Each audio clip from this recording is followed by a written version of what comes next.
नमस्कार दोस्तों, स्वागत है आप सभी का द ग्रेट सरकारी यूट्यूब चैनल में। तो दोस्तों, आज का जो हमारा चैप्टर होने वाला है 10 चैप्टर 10 क्वेश्चन सीरीज के अंदर, वो है आपका क्षेत्रमिति अर्थात मेंसुरेशन।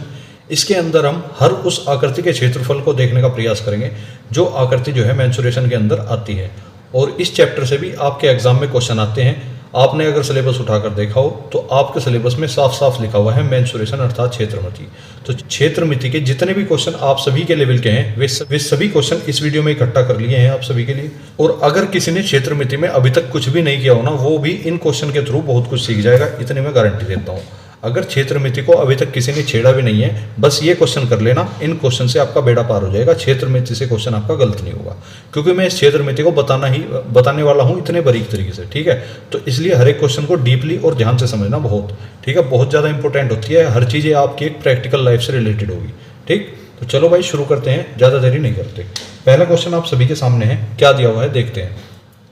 एक आयताकार पार्क की लंबाई और चौड़ाई क्रमशः 10 मीटर और 8 मीटर है, तो आयत का क्षेत्रफल व परिमाप ज्ञात करो। सबसे पहले मैं आपको इसमें दो फॉर्मूले बता देता हूँ। आयत का जो क्षेत्रफल होगा वो होगा आपका लंबाई गुणा चौड़ाई, ठीक है। और जो अगर ये परिमाप की बात करेगा तो परिमाप होगा आपका 2 गुणा लंबाई प्लस चौड़ाई, ठीक है। ये दोनों फॉर्मूले आपको याद रखने हैं। इन दोनों फॉर्मूले की मदद से ही सारे क्वेश्चन आयत के तो आप कर लोगे, ठीक है। तो चलो स्टार्ट करते हैं करना। इसमें आपको लंबाई कितनी दी हुई है? लंबाई दी हुई है 10 मीटर और चौड़ाई कितनी दी है? 8 मीटर। तो क्षेत्रफल के फॉर्मूले में सीधा मान रखो लंबाई गुना चौड़ाई, अर्थात आप कहोगे 10 गुना 8 मीटर, तो आपका कितना आया? 80 वर्ग मीटर, 80 मीटर स्क्वायर आपका जो है क्षेत्रफल आ जाता है। अगर मैं परिमाप की बात करता हूँ तो सीधा परिमाप के फॉर्मूले में मान रखो, कुछ नहीं रखना। परिमाप क्या है आपका? 2 गुना लंबाई प्लस चौड़ाई। तो 2 गुना लंबाई कितनी है? 10 और चौड़ाई कितनी है? 8, और 10 और 8 कितने हुए? 18, 18 दूनी 36, अर्थात 36 मीटर जो है आपका उस आयताकार खेत का या आयताकार पार्क का परिमाप आ जाता है। अब अगर मैं आपको इसकी आकृति बनाकर दिखाऊं, आकृति आपकी कुछ इस प्रकार से बनेगी। अगर आप आकृति बनाने के शौकीन हैं तो 10 मीटर तो आपकी लंबाई कह रहा है और 8 मीटर आपका जो है चौड़ाई है। अगर आपको इस पूरे क्षेत्रफल का पता करना है तो 10 गुना 8 जब आप निकालोगे तो 80 मीटर आपका ये जो इतना एरिया है ये 80 वर्ग मीटर आ जाएगा, ठीक है। उम्मीद करूंगा क्वेश्चन समझ आया होगा। चलते हैं नेक्स्ट क्वेश्चन पे।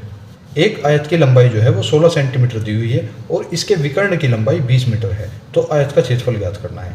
ये देखो, इस तरह के क्वेश्चन में आप थोड़ी सी देर के लिए अपना एक साइड में छोटा सा चित्र बना लिया करो, जिससे आपको क्लियरिटी रहेगी। लंबाई कितनी दी हुई है? 16 मीटर और इसका विकर्ण कितना दिया हुआ है? विकर्ण दिया हुआ है आपको 20 मीटर, 20 सेंटीमीटर, और 16 सेंटीमीटर आपको इसकी लंबाई दी हुई है। आपको निकालना क्या है? आपको निकालना है आयत का क्षेत्रफल। मैंने अभी बताया आपको फॉर्मूला क्या होता है, लंबाई गुना चौड़ाई। अब लंबाई तो आपके पास है कितनी? 16 सेंटीमीटर, लेकिन चौड़ाई नहीं है, तो इसका मतलब आपको ये चौड़ाई निकालनी पड़ेगी सबसे पहले। अब एक चीज़ अगर आपको पता हो, आयत के प्रत्येक कोण का मान जो है वो 90 डिग्री होता है। अगर ये 90 डिग्री है तो क्या मैं यहाँ पे पाइथागोरस प्रमेय लगा सकता हूँ? पाइथागोरस प्रमेय होती क्या है? लंब का स्क्वायर प्लस आधार का स्क्वायर बराबर कर्ण का स्क्वायर।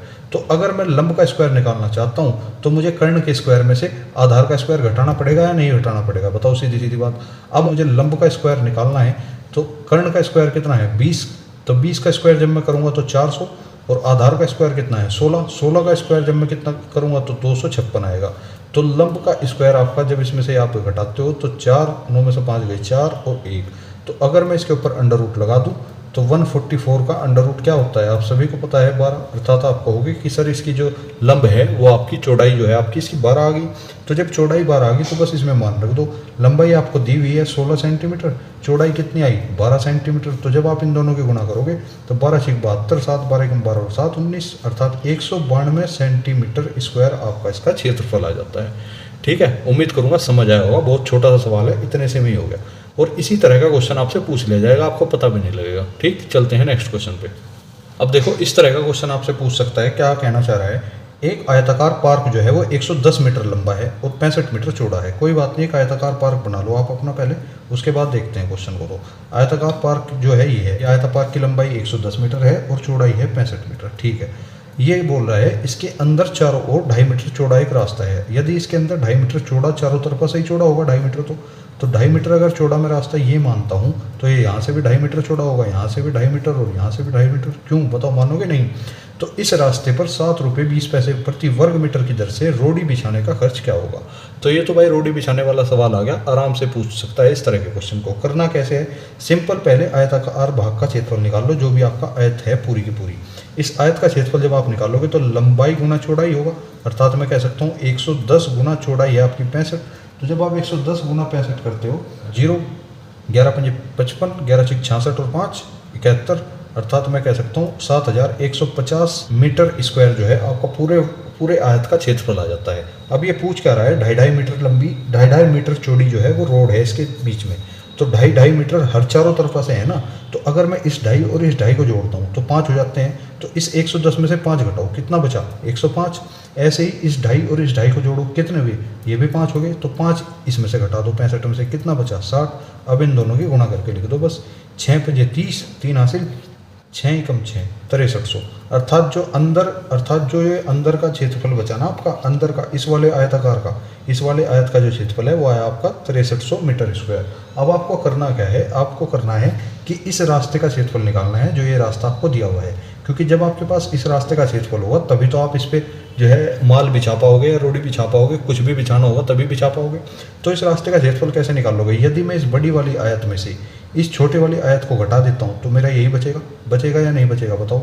तो बस वही करना है, इसमें से इसे घटा दो। 5 11 में से 3 गई 8, 850 मीटर स्क्वायर का जो है ये रास्ता है, अर्थात रास्ते का क्षेत्रफल है। ऐसे आप अपनी ज़मीन या अपने खेत का भी हिसाब किताब लगा सकते हो, ठीक है। आपके ज़मीनों में भी ऐसा ही हिसाब लगता है कि इतने बीघे का चक है और उतने बीघे के चक में भाई इतना रास्ता जा रहा है, इतनी डोल नपरी। तो इस तरह से आप अपना हिसाब लगा सकते हो। 850 वर्ग मीटर का रास्ता है और 1 वर्ग मीटर पे मुझे 7 रुपये 20 पैसे खर्च करने पड़ रहे हैं। तो 850 वर्ग मीटर पे कितने खर्च करने पड़ेंगे? आप कहोगे 850 गुना 7.20 रुपये, तो कितना खर्च लगेगा मेरा लगेगा 6375 रुपये खर्च। यानी कि इस रास्ते पर अगर मैं रोडी बिछवाता हूँ या इस रास्ते को मैं पक्का करवाता हूँ तो मुझे 6375 रुपये देने पड़ेंगे। 6375 रुपये मेरे खर्च हो जाएंगे। बताओ कैसा लगा, समझ में आया या नहीं आया? चलते हैं नेक्स्ट क्वेश्चन पे। यहाँ पे आपको वर्ग के सवाल भी देखने के लिए मिलेंगे, वर्त के भी मिलेंगे। आयत के जितने भी इंपॉर्टेंट सवाल हो सकते थे इनसे सवाल आपका बाहर नहीं जाएगा। आयत में से आपको इन्हीं 3 टाइप में से ही सवाल देखने को मिलेगा। अब बात कर लेते हैं वर्ग की, कि वर्ग में से आपको कितने टाइप के सवाल देखने के लिए मिल सकते हैं या किस टाइप से मिलेगा। पहला सवाल आपके सामने है, एक वर्ग की प्रत्येक भुजा 5 सेंटीमीटर है। वर्ग आपको पता ही है, चारों भुजा समान होती हैं वर्ग की और चारों कोण भी समान होते हैं, अर्थात 90-90 डिग्री के कोण होते हैं। तो अगर एक भुजा 5 है तो चारों भुजा 5 होगी या नहीं होगी ये बताओ। इसने बोला इसका क्षेत्रफल, विकर्ण तथा परिमाप का योग ज्ञात करो, अर्थात तीनों का योग निकालना है। सबसे पहले आप इसका क्षेत्रफल निकालोगे। क्षेत्रफल क्या होता है? क्षेत्रफल होता है इसका भुजा का स्क्वायर। तो यदि मैं भुजा को a कह दूँ तो a का स्क्वायर मैं कह सकता हूँ, और a मेरी कितनी है? 5, अर्थात 5 का स्क्वायर जब आप करोगे तो इसका क्षेत्रफल जो है 25 सेंटीमीटर स्क्वायर आ जाएगा, अर्थात 25 वर्ग सेंटीमीटर। तो क्षेत्रफल आपने निकाल लिया। बात करते हैं विकर्ण की। तो विकर्ण अगर आप इसमें ऐसे डालते हो तो ध्यान से देखना, जब आपने विकर्ण इस पे ऐसे डाल दिया और आपको पता है प्रत्येक कोण जो है इसका 90 डिग्री का होता है, तो यहाँ भी आप पाइथागोरस लगा सकते हो या नहीं लगा सकते, क्योंकि ये भी 90 है तो ये भी 90 होगा और ये भी 90 होगा और ये भी 90 होगा। तो यहाँ पे आप पाइथागोरस लगाओ। भाई आपका आधार कितना है? 5 और लंब कितना है? 5। आपको कर्ण ही तो निकालना है तो निकाल दो। कर्ण का स्क्वायर जो होगा आधार का स्क्वायर होगा प्लस लंब का स्क्वायर होगा, कितना होगा? 25 25 50 बराबर कर्ण का स्क्वायर। तो अगर मैं कहूँ कर्ण आपका कितना है? 5 5 25 दूनी 50, तो आप कह सकते हो कि सर 5√2, क्योंकि भाई ये तो दोनों का वर्ग हो गया 25 आया था ना, तो इसमें से मैंने एक बार ले लिया क्योंकि यहाँ पर वर्गमूल लगा हुआ है। इस वर्गमूल में से वही चीज़ बाहर लेते हैं जो चीज़ अंदर 2 बार लिखी हो। 2 बार 5 लिखा हुआ है, एक बार लिख लिया बाहर, तो 2 के ऊपर अंडर रूट लग गया। ये आपका यहाँ पर विकर्ण आ जाता है। अब बात कर लेते हैं परिमाप की। परिमाप क्या होगा? तो परिमाप का भी आपको पता है। परिमाप क्या होता है? वर्ग का चारों भुजाओं का योग, अर्थात चारों भुजाओं में से पहली भुजा कौन सी है? 5, तो चारों भुजा ही 5 5 होंगी। तो मैं कह सकता हूँ 5 गुना 4, तो 5 चौक 20। 20 सेंटीमीटर जो है इसका परिमाप आ जाता है। 25 वर्ग सेंटीमीटर इसका क्षेत्रफल है और इतने सेंटीमीटर इसका विकर्ण है। इन तीनों का योग पूछा है आपसे, योग कर देते हैं 25 जमा 20 जमा 5√2। तो ये जो 5√2 है ये तो आपका अलग ही रहेगा। इन दोनों को आपको जोड़ना है कितना? 45 जमा 5√2। ये ही आपका आंसर है, 45 जमा 5√2। ठीक है, चलते हैं नेक्स्ट क्वेश्चन पे। अब देखो ये क्वेश्चन आपसे कई बार पूछा गया है दिल्ली पुलिस में ही, इसमें आपसे डायरेक्ट पूछ लेगा कि एक वर्ग और उसके विकर्ण पर बने वर्ग के क्षेत्रफलों का अनुपात ज्ञात करो। वैसे तो इसका आंसर होता है 1:2। 1:2 ही इसका आंसर होगा, ध्यान रख लेना। या तो इस आंसर को याद कर लो, अगर याद नहीं होता तो फिर यहाँ समझ लो। समझाने के लिए भी कोई दिक्कत नहीं है, समझाने के लिए मैं तैयार हूँ। देखो, इसने कहा एक वर्ग है आपका, ठीक, और इस वर्ग के विकर्ण पर एक वर्ग बना हुआ है, यानी ये विकर्ण है, तो यहाँ पे ऐसे एक वर्ग बना हुआ है, बन गया वर्ग, ठीक है। तो अब ये कह रहा है कि इस वाले वर्ग और इस वाले वर्ग के क्षेत्रफलों में क्या अनुपात होगा। अब देखो ध्यान से, यदि मैं इस वर्ग की भुजा को ए मान लेता हूँ तो ये सारी भुजा मेरी ए हुई या नहीं हुई। आप कहोगे सर बिल्कुल हुई। तो मुझे एक चीज़ भी पता है कि वर्ग का विकर्ण क्या होता है, ये फॉर्मूला है, ध्यान रखना।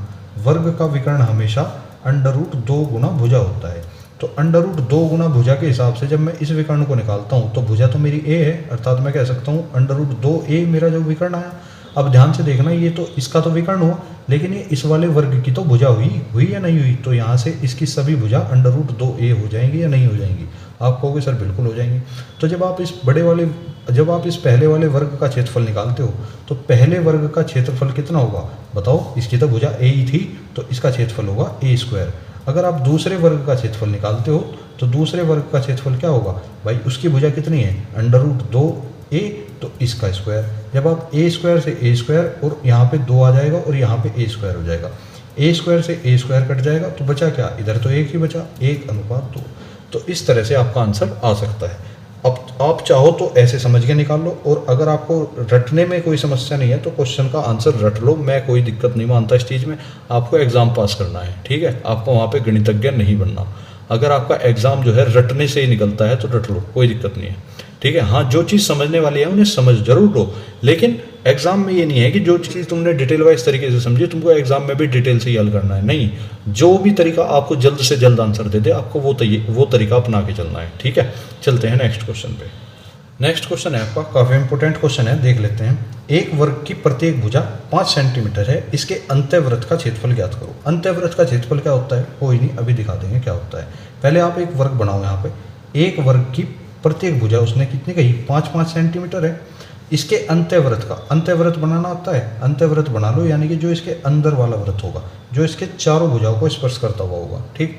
इसके अंत्यवृत्त का क्षेत्रफल निकालना है। अब मुझे एक चीज़ बताओ, यदि मैं यहाँ से एक ऐसे लंब डालता हूँ, डाल दिया लंब, तो क्या ये लंब जो है वो मेरी इस भुजा के बराबर होगा। आप कहोगे सर बिल्कुल होगा, क्योंकि ये भी 5 है तो ये भी 5 होगा।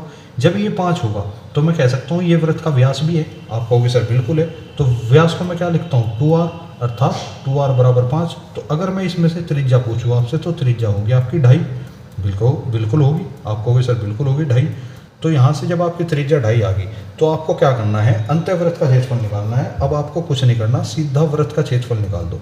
वृत्त का क्षेत्रफल होता कितना है, वृत्त का क्षेत्रफल होता है πr²। तो पाई को आप ऐसे ही रहने दो। r कितना है आपका, r है आपका 2.5 का होल स्क्वायर। तो पाई को जब आप ऐसे ही रखोगे, गुणा 25 का वर्ग कितना होता है, 625, 6.25। तो मैं कह सकता हूँ 6.25 पाई जो है वो मेरा इसका आंसर आ जाता है, ठीक। कैसा लगा सवाल, समझ में आया या नहीं आया। चलते हैं नेक्स्ट क्वेश्चन पे। नेक्स्ट क्वेश्चन है आपका, इसी में ही एक बाह्य वृत्त का क्षेत्रफल भी पूछ लेता है। अभी आपने पढ़ा अंत्यवृत्त का क्षेत्रफल बताओ, अब आप क्वेश्चन देखोगे बाह्य वृत्त का। एक वर्ग की प्रत्येक भुजा 5 सेंटीमीटर है, इसके बाह्य वृत्त का क्षेत्रफल बताना है। क्या आप निकाल सकते हो, बिल्कुल उसी तरह निकलेगा भाई। एक वर्ग बना लो सबसे पहले, ये आपका वर्ग हो गया, इसकी प्रत्येक भुजा 5 सेंटीमीटर है या नहीं है, बिल्कुल है। अब इसके बाह्य वृत्त अर्थात ये वाला वृत्त का क्षेत्रफल निकालना है आपको। इस वाले वृत्त का क्षेत्रफल कैसे निकालोगे, देखो वृत्त का व्यास कहाँ से बन रहा है। आपको इस तरह के क्वेश्चन में वृत्त का व्यास ढूंढने की कोशिश करनी है। आप किसी तरह वृत्त का व्यास निकाल लो, वहाँ से त्रिज्या निकल जाएगी, फॉर्मूले में मान रख के आंसर आ जाएगा। अब अगर मैं देखूँ यहाँ से मुझे व्यास एक तरह से मिल रहा है, जैसे आप इस कोने से इस कोने को मिला देते हो। यानी अगर मैं कहूँ कि जो वर्ग का विकर्ण है वही वृत्त का व्यास है, तो वर्ग का विकर्ण कितना होता है, वर्ग का विकर्ण होता है, अभी आपको मैंने फॉर्मूला बताया था ना, वर्ग का विकर्ण कितना होता है, √2 गुना भुजा अर्थात √2a। तो इसका विकर्ण कितना हो जाएगा, 5√2 हो जाएगा या नहीं हो जाएगा। अब अगर मैं कहूँ कि इसकी जो वृत्त की त्रिज्या है, वृत्त की त्रिज्या कितनी होगी, त्रिज्या होगी 5√2/2 होगी या नहीं होगी इतनी। अब जब आपके पास त्रिज्या आ गई, अब तो बस आपको फॉर्मूले में मान रखना है या नहीं रखना। वृत्त का क्षेत्रफल कितना होता है, πr²। तो पाई को जुगा तो रहने दो, r कितना है आपका, r है आपका 5√2/2 इंटू पाई। जब आप इसका होल स्क्वायर करते हो तो आपका आता है 25 × 2/4 इंटू पाई। तो 25 दूनी 50, बटे 4 इंटू पाई, 2 से इसे काटोगे 25 बार कट जाएगा, तो आपका आ जाएगा 25 बटे 2 इंटू पाई, यानी कि 25 पाई बटे 2 जो है आपके बाह्य वृत्त का क्षेत्रफल आ जाता है। और आप इसे अगर पॉइंटों में निकालना चाहो तो पॉइंटों में कैसे लिखोगे, पॉइंटों में लिखोगे आप इसे 12.5 पाई, यही आपके बाह्य वृत्त का क्षेत्रफल है। उम्मीद करूंगा क्वेश्चन समझ आया होगा। चलते हैं नेक्स्ट क्वेश्चन पे। बहुत ही ज़्यादा इजी क्वेश्चन है यदि आप इन्हें ध्यान से देखते हो, ठीक है। अब आपका शुरू हो जाता है यहाँ से वृत्त के क्वेश्चन। अब आप देखोगे इस सीरीज में। अब आपको यहाँ पे वृत्त से रिलेटेड जितने भी इंपॉर्टेंट क्वेश्चन हैं वे सभी देखने के लिए मिलेंगे। देख लेते हैं पहला क्वेश्चन क्या कह रहा है। एक वृत्ताकार पार्क की त्रिज्या 7 सेंटीमीटर है। वृत्ताकार पार्क कह रहा है ना, तो वृत्त बना लो। ये आपका पार्क है, इसकी त्रिज्या क्या होती है, केंद्र से परिधि को टच करने वाली कोई भी लाइन वो आपकी त्रिज्या होगी, ध्यान रखना। 7 सेंटीमीटर इसकी जो है त्रिज्या दी हुई है, इसका क्षेत्रफल पूछ रहा है। तो वृत्त का क्षेत्रफल क्या होता है, क्षेत्रफल मैंने अभी बताया आपको पाई आर स्क्वायर। तो पाई का मान रख दो 22/7 और आर की वैल्यू कितनी है 7 और आर की वैल्यू फिर से 7, तो 7 से 7 कट गया अर्थात 154 सेंटीमीटर स्क्वायर। और अब इसकी एक शॉर्ट ट्रिक भी बताऊं। शॉर्ट ट्रिक है, यदि किसी भी वृत्त की त्रिज्या 7 दे दे और क्षेत्रफल पूछे तो उसका क्षेत्रफल याद रख लो 154 सेंटीमीटर स्क्वायर ही आएगा, ध्यान रखना। सोल्व करने की जरूरत नहीं है इस तरह के क्वेश्चन को, क्योंकि यदि जिसमें भी त्रिज्या 7 मिल जाए और क्षेत्रफल पूछ ले 154 सेंटीमीटर आएगा। लिख के काम खत्म करो, अगले क्वेश्चन पे चलो। नेक्स्ट क्वेश्चन है आपका। अब देखो ये क्वेश्चन है अर्धवृत्त का। एक अर्धवृत्त की त्रिज्या जो है वो 7 सेंटीमीटर दी हुई है, इसका क्षेत्रफल पूछ लिया और परिमाप पूछ लिया आपसे। अर्धवृत्त बनाओ पहले, सबसे पहले अर्धवृत्त बनाओ अपना। अर्धवृत्त कैसा होता है, अर्धवृत्त होता है ये, ठीक है। इसकी त्रिज्या दी हुई है अर्थात ये तो पूरा व्यास हो जाएगा। मैं कह सकता हूँ यहाँ से यहाँ तक की जो भुजा है इसकी वो त्रिज्या होगी या नहीं होगी। अब इसकी त्रिज्या जब आपको 7 दे दी तो इसका क्षेत्रफल क्या होगा, पहले मुझे वृत्त का क्षेत्रफल बताओ। वृत्त का क्षेत्रफल होता कितना है, वृत्त का क्षेत्रफल होता है आपका पाई आर स्क्वायर। और अगर मैं इसमें 2 से भाग दे दूं तो ये अर्धवृत्त का क्षेत्रफल बन गया या नहीं बन गया, आपको कोई सर बिल्कुल बन गया। तो बस इसमें ही मान रख दो, इसका क्षेत्रफल यहाँ से आ जाएगा आपका 22/7 गुना आर कितनी है 7 गुना 7 और बटे 2, 7 से 7 कट गया, 2 से 11 बार कट गया अर्थात 77 सेंटीमीटर स्क्वायर इसका जो है अर्धवृत्त का क्षेत्रफल आ जाता है। हाँ, अगर हम बात करते हैं अर्धवृत्त के परिमाप की तो वो थोड़ा अलग है, वो आपको यहाँ पर ध्यान से देखना पड़ेगा। अर्धवृत्त का परिमाप देखो क्या होता है। अब आप ये नहीं कह सकते कि सर जो वृत्त का परिमाप होगा वही अर्धवृत्त का उसका आधा वृत्त का परिमाप होगा, नहीं, बिल्कुल नहीं। उसमें आपको अलग से थोड़ा सा फॉर्मूला याद करना पड़ता है। उसका फॉर्मूला अगर आप ध्यान से देखोगे तो फॉर्मूला होता है pi r plus 2r। Pi r में जब पाई का मान आप रखते हो तो 22/7 इंटू 7 प्लस 2 इंटू 7, तो 7 से 7 कट गया, 22 प्लस 7 दूनी 14, कितना आया जोड़ के 4 और 2 6, 3 और 1 2 और 1 3, तो 36 सेंटीमीटर इसका जो है परिमाप आ जाता है। 77 सेंटीमीटर स्क्वायर इसका क्षेत्रफल आ जाता है। चलते हैं नेक्स्ट क्वेश्चन पे। नेक्स्ट क्वेश्चन जो है आपका वो समबाहु त्रिभुज के आधार पर है। एक समबाहु त्रिभुज की प्रत्येक भुजा 8 सेंटीमीटर है। सबसे पहले आपको समबाहु त्रिभुज के बारे में जान लेना चाहिए। समबाहु त्रिभुज का अर्थ होता है जिसकी प्रत्येक भुजा समान हो, अर्थात इसने प्रत्येक भुजा 8 सेंटीमीटर की बोली है तो इसकी तीनों ही भुजा 8-8 सेंटीमीटर की होंगी, तो उसका क्षेत्रफल व ऊंचाई ज्ञात करो। सबसे पहले आपको समबाहु त्रिभुज के क्षेत्रफल का फॉर्मूला बता देता हूँ। समबाहु त्रिभुज का क्षेत्रफल होता है √3/4 इंटू भुजा का स्क्वायर, यानी कि आप कह सकते हो √3 गुना भुजा बटे 4। तो जब आप √3/4 गुना भुजा के स्क्वायर में आप इसका मान रखते हो तो भुजा आपके पास है 8, तो √3/4 इंटू 8 गुना 8 ये आप लिख सकते हो। तो 4 से 2 बार चला जाता है, तो 2 8 16 अर्थात 16 सेंटीमीटर स्क्वायर आपका समबाहु त्रिभुज का क्षेत्रफल आ जाता है। बात करते हैं समबाहु त्रिभुज की ऊंचाई की। तो ऊंचाई का फॉर्मूला आपका क्या होता है, यहाँ पर आप ध्यान से देखेंगे ऊंचाई का फॉर्मूला होता है इसमें √3/2 गुना भुजा। तो भुजा आपके पास अब भी है 8, अर्थात आप इसमें मान रख के ऊंचाई भी निकाल सकते हो √3 गुना 8/2। तो 2 से जब आप इसे काटोगे तो 4, तो 4 √3 जो है उस समबाहु त्रिभुज की ऊंचाई हो जाती है। कैसा लगा अब आप बताइए मुझे, कमेंट में जरूर बताना यदि सवाल समझ आ रहे हो। ठीक है, चलते हैं नेक्स्ट क्वेश्चन पे। नेक्स्ट क्वेश्चन आप सभी के सामने है। एक वर्ग का परिमाप एक समबाहु त्रिभुज के परिमाप के बराबर है, अर्थात आपको पहले वर्ग भी बनाना पड़ेगा और एक समबाहु त्रिभुज भी बनाना पड़ेगा। ठीक है, ये बोल रहा है इस वर्ग का जो भी परिमाप होगा वो इस समबाहु त्रिभुज के परिमाप के बराबर होगा। यदि वर्ग के विकर्ण की लंबाई दे दी आपको, वर्ग के विकर्ण की लंबाई कितनी है 12√2। यदि वर्ग के विकर्ण की लंबाई 12√2 सेंटीमीटर हो तो त्रिभुज का क्षेत्रफल ज्ञात करो, अर्थात इस त्रिभुज का क्षेत्रफल निकालना है। सबसे पहले आपको इस वर्ग का जो है परिमाप निकालना पड़ेगा। परिमाप आप कैसे निकालोगे, जब आपको इसकी भुजा पता होगी। तो भुजा पता करने के लिए आपको वर्ग का जो विकर्ण का फॉर्मूला होता है वो लगाना पड़ेगा, अर्थात वर्ग का विकर्ण क्या होता है √2 गुना भुजा। अब आपके पास वर्ग का विकर्ण दिया हुआ है कितना 12√2, आप कह सकते हो √2 इंटू ए, √2 से √a चला गया तो भुजा आपकी आई कितनी 12। अब आपके पास वर्ग की जो है एक भुजा आ चुकी है 12। अब इस 12 भुजा से आप इसका परिमाप निकाल सकते हो। आप कहोगे सर बिल्कुल निकाल सकते हैं। परिमाप क्या होता है वर्ग का? वर्ग का परिमाप होता है चारों भुजाओं का योग, अर्थात मैं कह सकता हूँ 12 गुना 4, तो 12 चौक 48 सेंटीमीटर जो है इसका परिमाप हो जाता है। लेकिन उसने पहली लाइन में ही आपको बता दिया कि वर्ग का परिमाप जो है वो समबाहु त्रिभुज के परिमाप के बराबर होगा, यानी कि ये 48 सेंटीमीटर जो है ये इसका भी परिमाप होगा। अर्थात मैं अगर कहूँ ध्यान से तो इस त्रिभुज का परिमाप क्या होगा? इस त्रिभुज का परिमाप होगा कितना? 48 सेंटीमीटर। अब आप देखोगे इस त्रिभुज का परिमाप का फॉर्मूला क्या होता है? किसी भी त्रिभुज के परिमाप का यदि आपसे फॉर्मूला पूछ लिया, आज लिख के रख लो, किसी भी त्रिभुज के परिमाप का फॉर्मूला अगर पूछता है तो तीनों भुजाओं का योग होता है, ठीक है। यानी कि इसकी तीनों भुजाओं का योग 48 है, तो तीनों भुजाओं के योग में मैं आपसे कह सकता हूँ जब इसकी एक भुजा ए है, ये भी ए है और ये भी ए है, तो ए अर्थात 3a जो है 3a बराबर आपका हो जाएगा 48 के, ए बराबर हो जाएगी आपकी 16। तो मैं कह सकता हूँ ये वाली भुजा आपकी 16 है, ये भी आपकी 16 है और ये भी आपकी 16 है। तो जब आपको समबाहु त्रिभुज की भुजा का भी पता लग गया, अर्थात आपके पास समबाहु त्रिभुज की भुजा भी आ चुकी है, तो अब आपको क्या करना है? इस त्रिभुज का क्षेत्रफल निकालना है। अब तो सवाल जो है पिछले की तरह बिल्कुल सिंपल हो चुका है। क्षेत्रफल क्या होता है समबाहु त्रिभुज का? √3/4 इंटू भुजा का स्क्वायर। तो भुजा आपके पास है ही, कितनी है भुजा?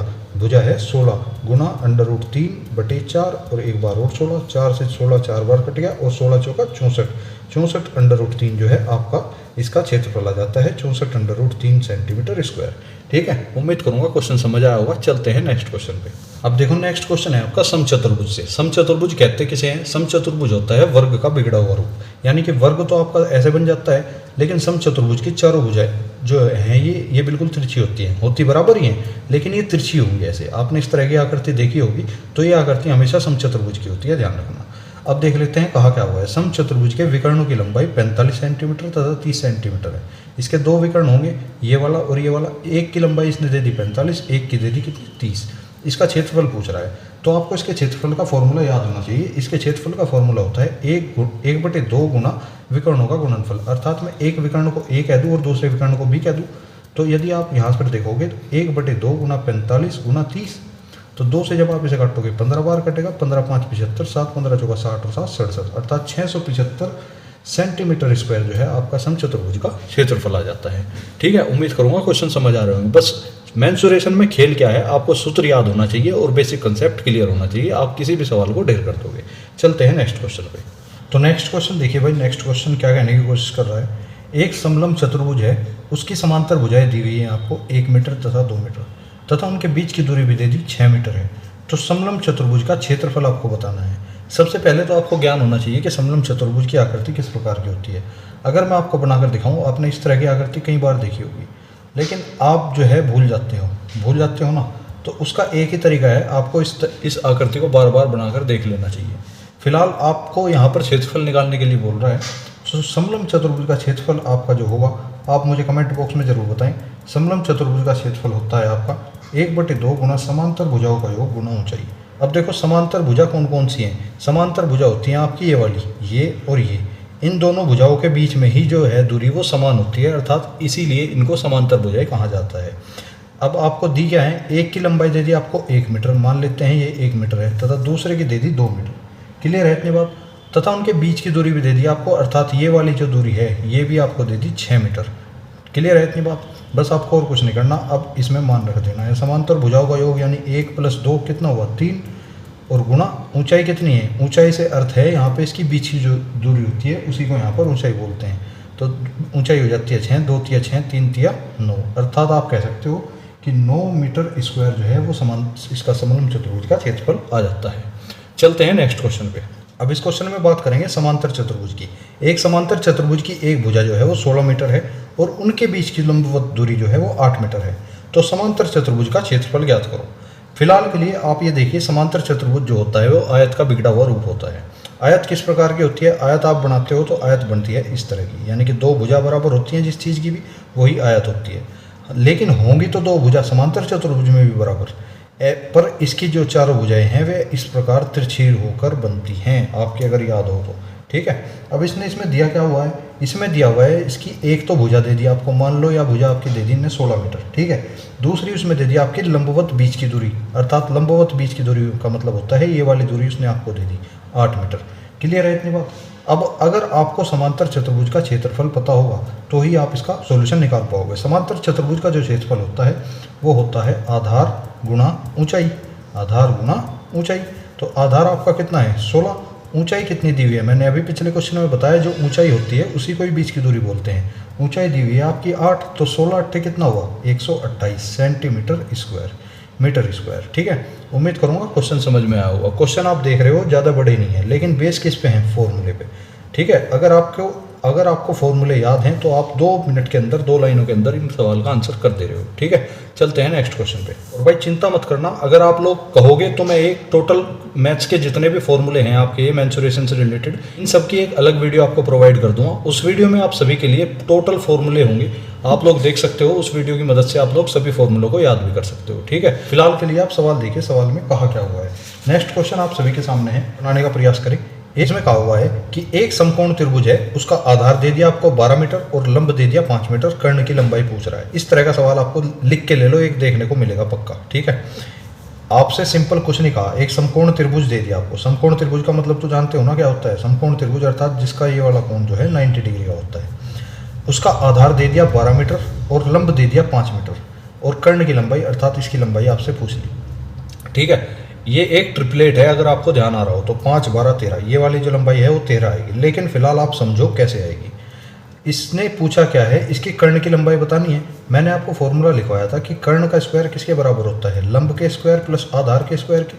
कर्ण का स्क्वायर हमें निकालना है, लंब हमारे पास है 5, तो 5 का स्क्वायर करोगे 25, आधार कितना है 12, 12 का स्क्वायर करोगे 144। ठीक है, के स्क्वायर यानी कि कर्ण स्क्वायर 25 और 144 हो गए 169। जब आप इसका वर्गमूल करते हो 169 का, तो कर्ण की लंबाई जो है आपकी 13 ही आएगी।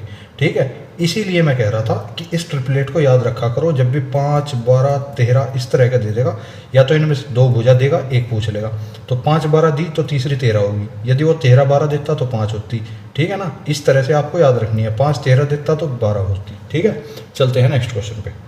अब यहाँ से आपके जो है वक्रपृष्ठीय क्षेत्रफल के भी क्वेश्चन स्टार्ट होंगे, बेलन के, गोले के, अर्धगोले के, इस तरह के क्वेश्चन आपको देखने के लिए मिलेंगे। और मिल सकता है भाई, बेलन वगैरह में से क्वेश्चन देखने को मिल सकता है, इसलिए हल्के में बिल्कुल ना ले। देख लेते हैं क्वेश्चन में कहा क्या हुआ है। सबसे पहले मैं आपको एक बेलन बनाना सिखा दूँ, उस बेलन के आकृति से आप आराम से फॉर्मूलों को समझ जाओगे, उससे आपको समझने में ज़्यादा दिक्कत नहीं होगी।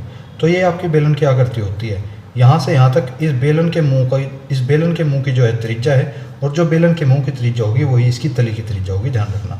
ये जो है ये ऊंचाई है, और अगर आप इसको ऐसे भी मिला दोगे ये ऊंचाई इसी के बराबर बैठती है। अगर वो आपसे कहता है कि बेलन का वक्रपृष्ठ निकालो, तो वक्रपृष्ठ का मतलब होता है कि वो आपसे इस एरिया का क्षेत्रफल निकलवाना चाह रहा है, केवल इस बॉक्स का, ध्यान रखना, इस बॉक्स का, इनका नहीं, इस बॉक्स का केवल। अगर वो कह रहा है संपूर्ण पृष्ठ, तो इनका भी इन दोनों वृत्तों का प्लस इस बॉक्स का, संपूर्ण पृष्ठ का मतलब होता है ये। अब देख लो कहा क्या हुआ है। बेलन की ऊंचाई उसने दी है आपको कितनी, 14 सेंटीमीटर, अर्थात आप कह सकते हो ये 14 है आपकी। ठीक है, व्यास दिया है 10 सेंटीमीटर, तो त्रिज्या कितनी होगी 5, इसलिए मैं लिख सकता हूँ r बराबर 5 सेंटीमीटर। तो इस बेलन का आयतन का फॉर्मूला क्या होता है, सबसे पहले बताओ मुझे। आयतन का फॉर्मूला होता है पाई r स्क्वायर h। पाई में जब आप मान रखोगे 22/7, r की वैल्यू है आपकी कितनी 5 गुणा 5, और h की वैल्यू है आपकी 14। तो 7 से जब 14 को काटोगे 2 बार जाएगा, 5 बजे 25 दूनी 50 और 22 बजे 110, तो 1100 क्या है, 1100 सेंटीमीटर स्क्वायर आपका क्षेत्र, आपका आयतन आ जाता है, सेंटीमीटर क्यूब आपका आयतन आ जाता है। ठीक, अब बात करते हैं वक्रपृष्ठ की। तो वक्रपृष्ठ होता क्या है, वक्रपृष्ठ अभी मैंने बताया आपको कि वक्रपृष्ठ में पूरी आकृति का क्षेत्रफल नहीं लिया जाता, वक्रपृष्ठ में केवल इतना ही क्षेत्रफल आपसे पूछने की कोशिश करता है। तो वक्रपृष्ठ का फॉर्मूला होता है 2πRh। बेलन का जो वक्रपृष्ठ होता है वो है 2πRh।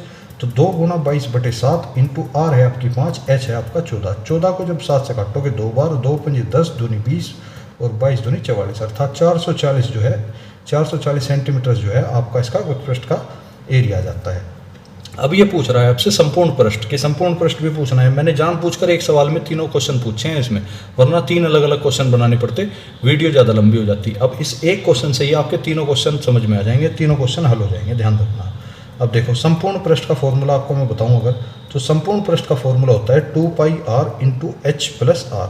अब देखो अगर आप यहाँ से यहाँ तक देखो 2πRh, तो ये तो वक्रपृष्ठ ही हुआ ना, बस इसमें एक r और जुड़ा हुआ है। एक r क्यों जुड़ा है, मैंने आपको क्या कहा, इतने एरिया का जब क्षेत्रफल पूछेगा तो क्या पूछ रहा है, वक्रपृष्ठ, और इतने एरिया का वक्रपृष्ठ का फॉर्मूला क्या होता है, 2πr/h।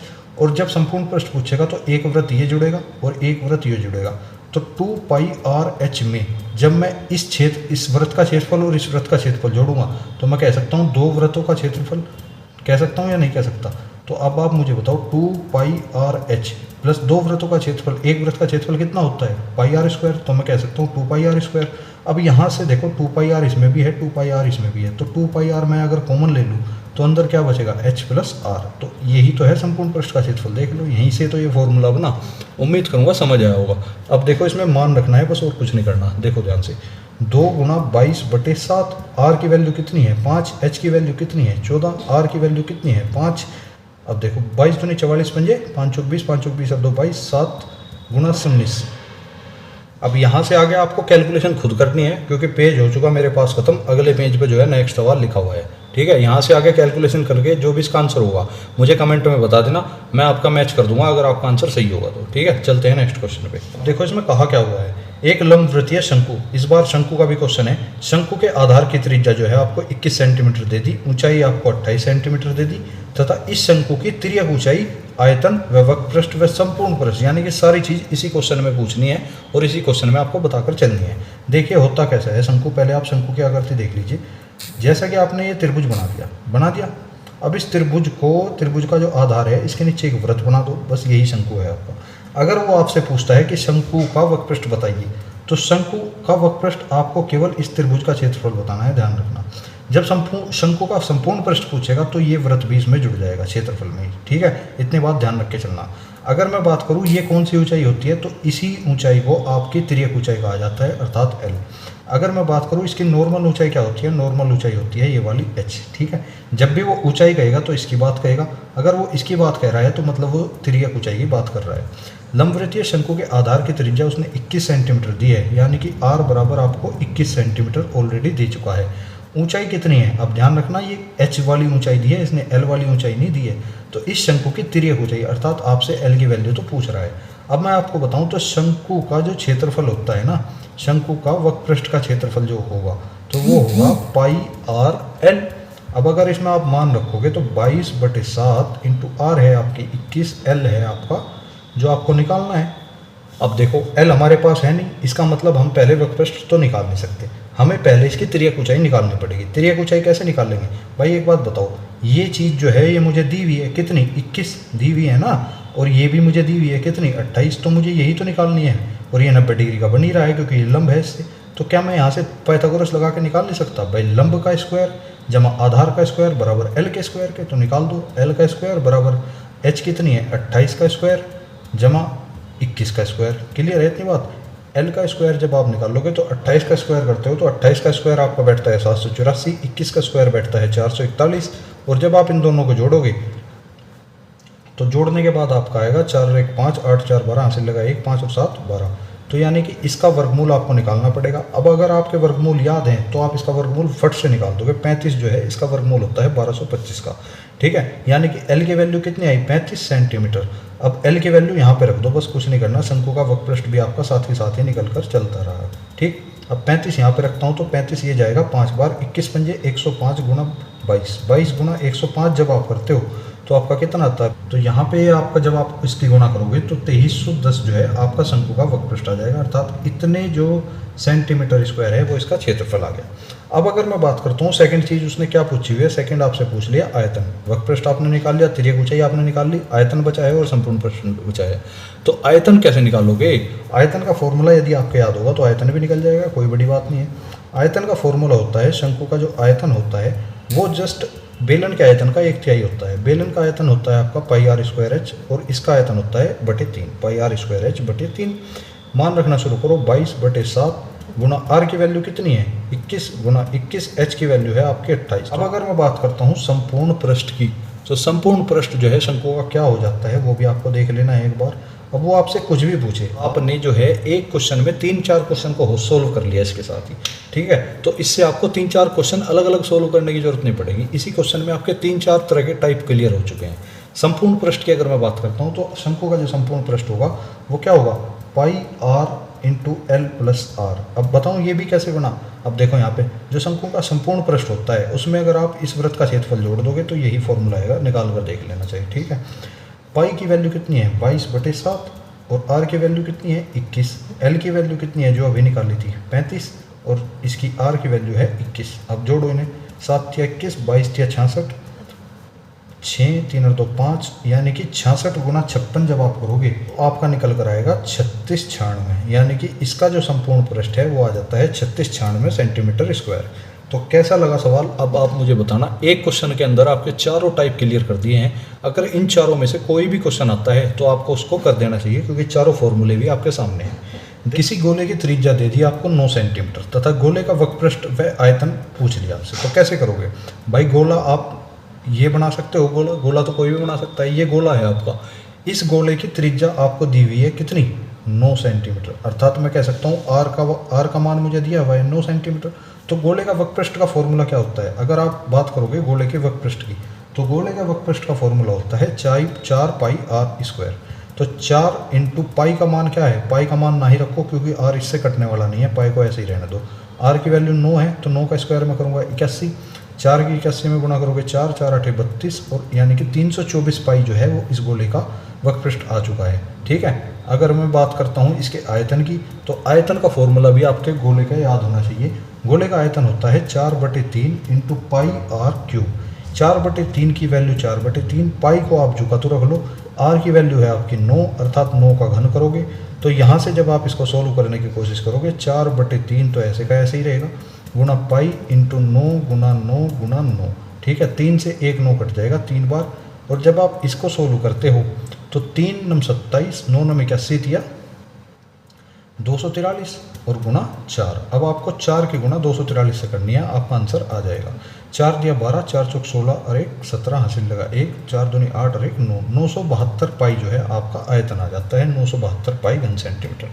क्लियर है इतनी बात, उम्मीद करूंगा सभी को समझ आ रहा होगा, ठीक है। चलते हैं नेक्स्ट क्वेश्चन पे। नेक्स्ट क्वेश्चन आप सभी के सामने है। इस तरह का क्वेश्चन, छोटा सा क्वेश्चन भी आपको देखने के लिए मिल सकता है। दो गोलों के वक्रपृष्ठीय क्षेत्रफलों का अनुपात दे दिया आपको 4 और 9, इनके आयतनों का अनुपात आपसे पूछ लिया गया। तो गोले का वक्रपृष्ठ होता है आपका क्या 4 पाई r1 स्क्वायर, ठीक है नहीं। और अगर मैं इसकी बात करता हूँ तो दूसरा गोला का भी यही आयतन होगा 4 पाई r2 स्क्वायर, ठीक। अब 4/9 यही तो चीज़ आपको दी हुई है। अब यहाँ से आप देखोगे 4 पाई से 4 पाई कट गया, तो r1 अनुपात r2 आपका क्या आया 4:9, यानी कि आप कह सकते हो पहले गोले की त्रिज्या 4 है, दूसरे गोले की त्रिज्या 9 है। अब इस त्रिज्या को मैंने क्यों निकाली, इसका यूज़ होगा मेरा आयतन निकालने में। अगर आप इतनी चीज़ को ध्यान से देखते हो, यहाँ से क्या बचा आपका r1 का स्क्वायर अनुपात r2 का स्क्वायर, क्या बचा 4 और 9। अगर मैं बात करता हूँ r1/r2 आपका कितना है, तो आप कहोगे 2:3 या 2/3, क्योंकि स्क्वायर हटते ही इनका वर्ग हो जाएगा। इनका वर्ग जब आप करोगे 4 का वर्ग 2 और 9 का वर्गमूल जो होगा वो 3 होगा, ठीक है। अब अगर मैं बात करूँ इनके आयतन की, तो इनका आयतन जो होता है वो होता है 4/3 पाई r1 का क्यूब, और दूसरे गोले का भी यही होगा 4/3 पाई r2 का क्यूब। तो 4/3 से 4/3 चला जाएगा, पाई से पाई चला जाएगा, बचा क्या आपके पास बचा r1 का क्यूब बटे r2 का क्यूब। r1 की वैल्यू आपके पास है 2, तो रख दो 2 का क्यूब अपॉन 3 का क्यूब, करो क्यूब क्या आता है 2 दूनी 4 दूनी 8, 3 3 होती है 27, अर्थात 8/27 आपका आयतनों का अनुपात होगा, ठीक है। उम्मीद करूंगा समझ आया होगा। चलते हैं नेक्स्ट क्वेश्चन पे। अब देखो क्वेश्चन इंपॉर्टेंट है और इजी भी है, तो देखने को मिल सकता है, इसलिए यहाँ पे ध्यान से देखना। धातु के 3 ठोस गोले पिघलाकर एक बड़ा गोला बनाया गया है। मान लो ये 3 ठोस गोले थे धातु के, इन तीनों को पिघलाया गया और इन तीनों को पिघलाकर जो भी माल बचा उस माल से एक बड़ा गोला बना दिया, जो भी मटेरियल था इन तीनों से मिलाकर एक बड़ा गोला बना दिया, ठीक है। ये इतनी चीज़ कह रहा है। इन तीनों छोटे गोले का व्यास जो है आपको दे दिया गया। इसका व्यास कितना है, इसका व्यास 6 है, इसका व्यास कितना है 8 है, और इसका व्यास है 10। तो नए गोले का व्यास ज्ञात करो, ये नए गोले का व्यास आपसे पूछना चाह रहा है, ठीक। अगर मैं बात करूँ इस वाले गोले की, इसको मैं r1 बोल दूँ, तो अगर मैं इसकी त्रिज्या पूछना चाहूँ आपसे, तो r1 की त्रिज्या मेरी कितनी हो जाएगी 3। इसकी त्रिज्या अगर मैं आपसे पूछूँ तो इसकी त्रिज्या मेरी कितनी हो जाएगी 4। इसकी त्रिज्या मेरी कितनी हो जाएगी, इसकी हो जाएगी 5, और इसकी त्रिज्या मुझे ज्ञात करनी है, ठीक है। अगर मैं त्रिज्या ज्ञात कर दूंगा तो 2 गुना उसका व्यास हो जाएगा। क्लियर है इतनी बात। अब देखो ध्यान से, यहाँ से अब मटेरियल शुरू होगा सारा, अब मैटर शुरू होगा, खेल सारा का सारा। अब अगर मैं इसमें देखना चाहता हूँ कि इस गोले में मेरा कितना मटेरियल है, अर्थात कितना ठोस है, ये कितना मटेरियल इस गोले के अंदर है, तो मुझे इसका वक्रपृष्ठ निकालना चाहिए, आयतन निकालना चाहिए या संपूर्ण पृष्ठ निकालना चाहिए। ये चीज़ आप अपनी समझ से तय करोगे। जब मुझे पता है कि मेरे पास एक ठोस गोला है और मुझे पता करना है उस ठोस गोले में कितना मटेरियल है, तो मैं हमेशा उसका आयतन निकालूंगा। तो 4/3 पाई r1 का क्यूब जमा 4/3 पाई r2 का क्यूब जमा 4/3 पाई r3 का क्यूब। इसकी शॉर्ट ट्रिक भी है, वो भी बताऊंगा, अभी रुक जाओ। 4/3 पाई r का क्यूब, ठीक है। अब देखो R1 की वैल्यू कितनी है। अब यहाँ से अगर आप देखते हो तो 4/3 पाई 4/3 पाई 4/3 पाई को अगर मैं कॉमन ले लेता हूँ तो कॉमन आ गया। यहाँ अंदर क्या बचा, R1 का क्यूब जमा R2 का क्यूब जमा R3 का क्यूब। क्लियर है इतनी बात। और यहाँ पे क्या बचा, 4/3 पाई R क्यूब। तो 4/3 पाई से 4/3 पाई कट जाता है। R1 का क्यूब कितना हो जाएगा, 3 3 9 27। R2 का क्यूब कितना हो जाएगा, 4। तो चलो एक बार दोबारा बता देता हूँ होना क्या है। भाई ये 3 गोले आपको दिए गए थे, इन 3 गोलों को पिघलाकर एक बड़ा गोला बना दिया जाता है। अगर इसके व्यास की बात करूँ तो 6 दिया हुआ है, इसका 8 दिया हुआ है, इसका 10 दिया हुआ है। तो त्रिज्या कितनी होगी, 3, इसकी कितनी होगी 4, इसकी कितनी होगी 5। अगर मैं इन तीनों का आयतन निकालता हूँ और इन तीनों के आयतन में से जो भी मटेरियल होगा वो बड़े वाले आयतन में मिल जाएगा अपने आप ही। तो तीनों के आयतन में अगर देखोगे आप 4/3 पाई 4/3 पाई 4/3 पाई कॉमन आ रहा है। तो R1 का क्यूब यहाँ, R2 का क्यूब यहाँ, R3 का क्यूब आया यहाँ। अब आपने R1 की वैल्यू थी तो इसका क्यूब करा 27, इसका क्यूब करोगे 64, इसका क्यूब करोगे 125, बराबर हुआ किसके, R क्यूब के। ये तीनों को जोड़ा तो 216 बराबर R क्यूब। R की वैल्यू जब आपने निकाली तो इसका घनमूल हुआ और इसका घनमूल होकर R की वैल्यू आई आपकी 6। यानी कि अगर उसकी त्रिज्या 6 है तो इसका व्यास कितना हो जाएगा, व्यास हो जाएगा 12, यानी कि त्रिज्या का 2 गुना ही व्यास होता है। अब इसकी एक शॉर्ट ट्रिक भी है, आप क्वेश्चन को पूरा स्टार्टिंग से शुरू ना कर आप क्वेश्चन को केवल यहाँ से शुरू करो, यहाँ से भी आपका आंसर आ जाएगा। आपको इतना और कुछ याद नहीं रखना। आपको जब भी 3 गोले दे आपको सीधा R1 का क्यूब, R2 का क्यूब, R3 का क्यूब बराबर R3 का क्यूब, बस यहाँ से क्वेश्चन करना है। ये आपकी शॉर्ट ट्रिक हो जाती है, ठीक है। और इसी के साथ ये आपका आज का लास्ट क्वेश्चन था। एक चैप्टर आपका और रह रहा है अभी जहाँ तक मुझे लग रहा है एक चैप्टर आपका और बचा हुआ है, चाल, समय व दूरी। उसको भी कल जल्दी ही क्लियर करा दूंगा, ठीक है। उसके बाद आपकी जो है मैथ्स की सीरीज जो है कंप्लीटली पूरी तरह से कंप्लीट हो जाएगी। उसके बाद आप लोग मुझे कमेंट करके जरूर बता देना। अब इसके बाद आपको क्या करना है ये चीज़ आप मुझे कमेंट करके जरूर बता देना। वैसे मैंने कम्युनिटी पर भी पोस्ट डाल दी है।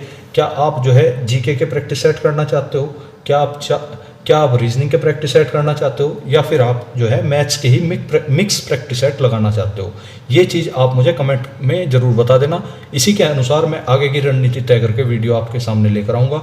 अन्यथा ये क्लास आपकी जो है कल को समाप्त हो जाएगी। कल तक आप मुझे कमेंट करके ज़रूर बता दें, ठीक है। कैसी लगी क्लास कमेंट में ज़रूर बताना। और अगर वीडियो अच्छी लगी हो तो अपने दोस्तों तक भी शेयर करें। और अगर कोई भाई आगे की कोई और क्लास नहीं लेना चाहता तो उसके लिए भी मैं बता दूं आगे अपनी कंटिन्यू स्टडी को आप कैसे रख सकते हो।